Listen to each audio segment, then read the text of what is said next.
एक समय द्वापर युग में मथुरा नगरी में कंस नाम का राजा राज्य करता था। वो बहुत क्रूर था और अपनी प्रजा को बहुत परेशान किया करता था। कंस की एक बहन थी देवकी, जिसका विवाह राजा शूरसेन के बेटे वासुदेव से हुआ था।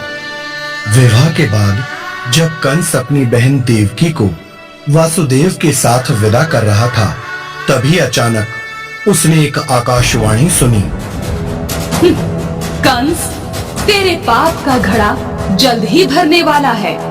तू जिस विवाह पर इतना प्रसन्न हो रहा है, तेरी बहन देवकी की 8वीं संतान ही तेरा काल बनेगी, जो अब जल्द धरती पर जन्म लेकर तेरे अत्याचारों से धरती को मुक्त करेगा।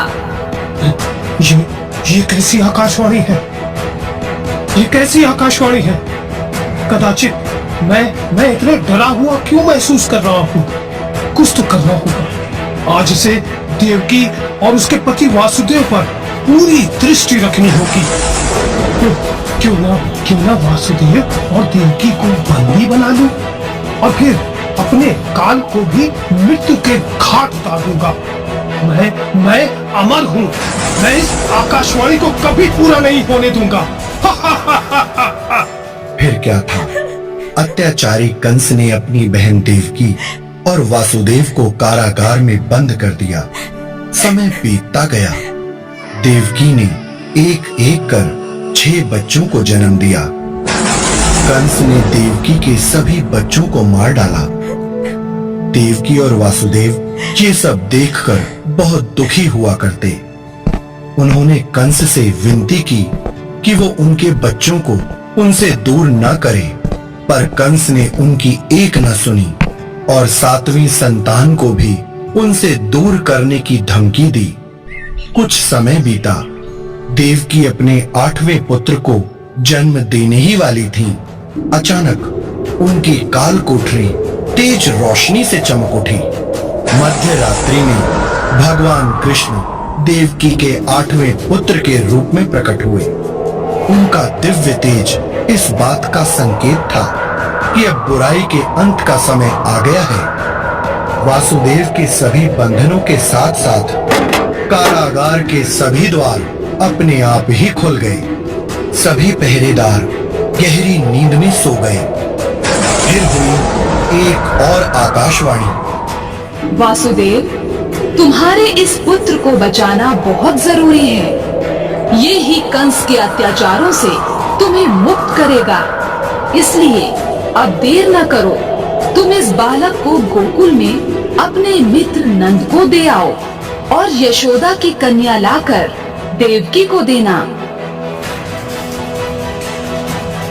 वासुदेव ने कृष्ण को एक टोकरी में लिटाया और अपने सिर पर रखकर गोकुल की ओर चल दिए। वहां पहुंचने के लिए उन्हें उफनती यमुना नदी पार करनी थी। बारिश और तेज हवाएं भी थीं। ऐसे में शेषनाग ने अपने फन से सुरक्षा कवच बनाया और नन्हे कृष्ण को बचाया। उधर वासुदेव जैसे ही नंद के घर पहुंचे तो देखा कि यशोदा ने भी कुछ समय पहले ही एक कन्या को जन्म दिया था। वासुदेव ने कृष्ण को पालने में लिटाया और कन्या को लेकर मथुरा आ गए। जब कंस को पता चला कि देवकी की 8वीं संतान ने जन्म ले लिया है, तो वो कारागार में पहुंचा और देवकी से बोला, तो ये है मेरा काल, ये मारेगा मुझे, और मुझसे तुझे कौन बचाएगा? परम शक्तिशाली कंस का काल है ना तू? जा अपने सभी भाइयों से जाकर यमलोक में मिल। कंस ने उस कन्या को भी देवकी और वासुदेव से दूर करने की कोशिश की, पर वो कोई साधारण कन्या नहीं थी। वो भगवान विष्णु की माया और देवी दुर्गा का अंश योगमाया देवी थी। देवी ने कंस को अपना असली रूप दिखाया और उसे चेतावनी दी। कंस, तू मुझे मारने वाला कौन होता है? अधर्मी, पापी, तेरा अंत अब निकट है। मूर्ख कंस, तेरे बुरे कार्यों का दंड देने वाला इस धरती पर जन्म ले चुका है। तू विधि के विधान को नहीं बदल सकता। बस फिर क्या था, कंस इसी शोक में दिन रात डूबा रहता। वहीं गोकुल में नंद बाबा और यशोदा मैया ने कृष्ण जन्मोत्सव मनाया। नंद बाबा ने 9 लाख गौ सहित अन्न, वस्त्र, सोना चांदी और कई बहुमूल्य उपहार दान दिए। कृष्ण का बड़े प्यार से लालन पालन किया। कन्हैया ने बचपन में कई लीलाएं दिखाईं, जिनका गोकुल वासियों ने बहुत आनंद लिया। कुछ सालों बाद जब कृष्ण बड़े हो गए, तब देवकी और वासुदेव को मुक्त करवाने मथुरा आए। श्री कृष्ण और कंस में भयंकर युद्ध हुआ, किंतु श्री कृष्ण के आगे कंस की एक न चली और आतताई कंस का उन्होंने वध किया। इस तरह अधर्म पर धर्म, असत्य पर सत्य और बुराई पर अच्छाई की विजय हुई। यही श्री कृष्ण का संदेश था।